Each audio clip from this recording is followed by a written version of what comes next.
November 2025માં American સંસદે Epstein files transparency act પસાર કર્યો, જેના પર ટ્રમ્પે હસ્તાક્ષર કર્યા હતા. આ કાયદો કહે છે કે જસ્ટિસ ડિપાર્ટમેન્ટે એપ્સ્ટીનના કેસની તમામ ફાઇલ્સ રિલીઝ કરવાની છે. ફાઇલ જરૂર જાહેર કરવામાં આવી, પરંતુ 16 ફાઇલ્સ ગાયબ થઈ ગઈ, જેમાં ટ્રમ્પનો એક ફોટોગ્રાફ પણ હતો. આ ફાઇલ્સમાં બીજા ઘણા બધા જાણીતા ચહેરા છે. માઇકલ જેક્સન, બિલ ગેટ્સ અને ઇલોન મસ્ક સહિત અનેકના નામ સામે આવ્યા હતા.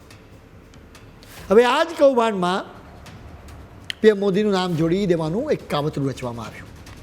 આ કાવતરું ભારતમાં નહીં પરંતુ અમેરિકામાં રચવામાં આવ્યું, જેના માટે ભારતમાંથી કેટલાક યુટ્યુબર્સને હાથો બનાવવામાં આવ્યા.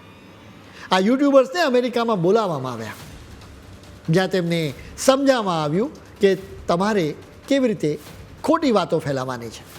આ લોકો ભારતમાં આવ્યા પછી તરત જ ખોટી વાતો ફેલાવવા લાગ્યા. તેમના બધાની ભાષા એક સરખી જ હતી. અમેરિકામાંથી જ બધાને એક સરખી જાણે સ્ક્રિપ્ટ આપવામાં ન આવી હોય, તેમણે તે સ્ક્રિપ્ટ વાંચવાની જ હતી. એટલે સ્વાભાવિક રીતે એ બધાની ભાષા તો એક સરખી જ રહેવાની. આ યુટ્યુબર્સ આ વર્ષે ઓક્ટોબરમાં અમેરિકા ગયા, જ્યાંથી તેઓ ભારત પાછા ફર્યા બાદ તરત જ પીએમ મોદીની વિરુદ્ધ અચાનક બોલવા લાગ્યા.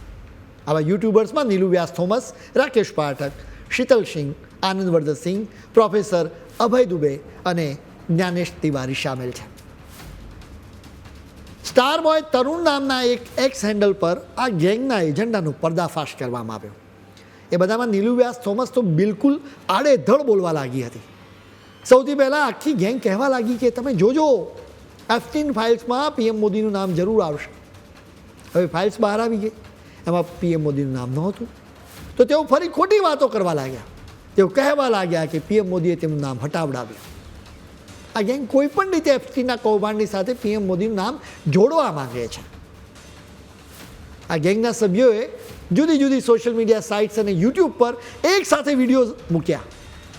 The public India, HW news, Jan Gan Man, Satya Hindi, મોટેલિટિક્સ અને નઈ પરખ વગેરે ખોટી વાતો ફેલાવી. આ ગેંગના વિડીયોઝના ટાઈમિંગથી પણ તેમના બદ ઇરાદાઓનો પર્દાફાશ થયો. તેઓ અમેરિકાથી આવ્યા અને થોડાક જ દિવસમાં આવા વિડીયોઝ બનવા લાગ્યા. આ કાવતરામાં માત્ર યુટ્યુબર સામેલ નહોતા.